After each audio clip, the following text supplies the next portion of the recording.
Good afternoon. Thank you for joining me at Follow the Turtle, Educate Yourself. My name is Kitty Barringer. I work with the Brain Injury Association in the Triads office. Today, the title of our little discussion is Racing with the Sunset. I found this article in a book called Chicken Soup for the Soul, Recovering from Brain Injury. This book is 101 stories from people living with brain injury compiled into one book. Again, the name is Chicken Soup for the Soul, Recovering from Brain Injury. So what this whole story represents is some of my own personal feelings, and I think that's what drew me to this particular article. First, I'll discuss brain injury and how much it changes our lives. It can be caused from concussions, sports. It can be caused from car accidents. It could be caused from strokes. People that are in the military can get brain injury from blast injuries or from some of their various exercises that they may do. So brain injury is prevalent everywhere. And I'm going to give you a few statistics later on in this conversation. The very first thing that this lady spoke of in her article was how brain injury is something that you face every day. And she actually said there's nothing like brain injury every day. You wake up and it's still there. It's not gone away. It doesn't heal up quickly like a broken bone. It takes longer, and it is always there. And I did find out yesterday that it's not only brain injury people that look in the mirror and go, "What happened to me?" It's everybody, but it seems like brain injury makes it more of a prevalent thought, especially early on in your injury. Another thought that she talked about was learning how to work with your challenges and accepting them and your limitations, and you just have to keep going. Just keep going on, just like the turtle. Slow is good, and eventually things will fall in place, and almost to the point you won't even know it happened. It's just you just keep going little by little, and you get better and better, and things become more routine and more normal and more like your old self. And that brings me to the third point in her article that she talked about, and that was to remember things that you loved, things that brought you pleasure, things that you enjoyed, and visualize them. And if you can't do them right now, you can eventually work towards that. Try to bring it back into your memory so that you can focus on it. And if you have to write it down so that you will remember what things you like to do. And this may be a great place for family and friends to help you remember things that you used to enjoy and get back into things that you did. One of the quotes in this book talked about how dancing with your feet is one thing, but dancing in your heart is a whole different story. And I thought that was so true. And you can get together with the people that have your things that each of you like. And that could be playing guitar, that could be parties for socialization, as well as selling things like Pampered Chef or Tupperware or jewelry or things like that. I also added going back to the choir and singing into my things that I like to do. So there are some examples, and the prime thing to remember in this whole issue is to remember who you are. You are more than a brain injury. And I have 6 ideas that she and I both agreed on as far as things for you to remember, your takeaways. And one is that some people think that brain injury has made such an impact and such a difference in their life.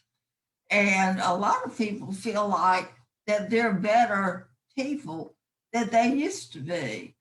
So the question here is, if you think this has made a difference in you, will you take the chance to make the difference? Another thing she and I both recommend is to remember who you were, what you liked, and how you like to be. And if you can't do that or be that right now, work on it. But just hold it in your mind so that you can actually achieve some of your plans and goals and dreams. I'll tell you a quick instance for me. I had always wanted to go to Africa on a mission trip, and I kept waiting and waiting and waiting, and I thought I'm never going to get to go. And it's almost like when I gave up, then I got to go. And over the course of time, I went 3 different times. So that's just a little snippet of hold on to your dreams and work towards getting there if you can. And let's say that was the third thing is know who you are. Realize you're not a brain injury. You are a person with hopes and thoughts and feelings. Number 4, and this is one of my big things too, is to use your accident as a way to educate people. And there's many different ways you can do that. For me, I worked as a volunteer for the Brain Injury Association of North Carolina. I helped start a support group. You can work as the leader of a support group. You can work in getting a group of people together as a support group. You can do just myriads of things, and there are events that the Brain Injury Association has that you can help set things up and help move things, just different little things. And it's not hard, it's just making yourself available. And I decided too that if I had to have a brain injury and I had to wear the physically challenged logo, that I was going to certainly try to use it to my own advantage. And it really has helped me as far as being outspoken and speaking and talking to promote brain injury awareness. Now, here is where I want to add some data for you to use, and it's real simple. There's 5.3 million people living with disabilities from brain injury that we know of. Some people we never know that they're injured. They don't seek medical attention. 5.3 million is a lot of people.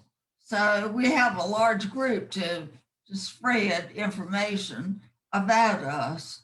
The number one cause for brain injury is falling. And that's important to know because a lot of people, myself included, thought it was a car wreck or an assault. It could be something so simple as a fall. And another staggering thought is that it's every 23 seconds. And that is quite often.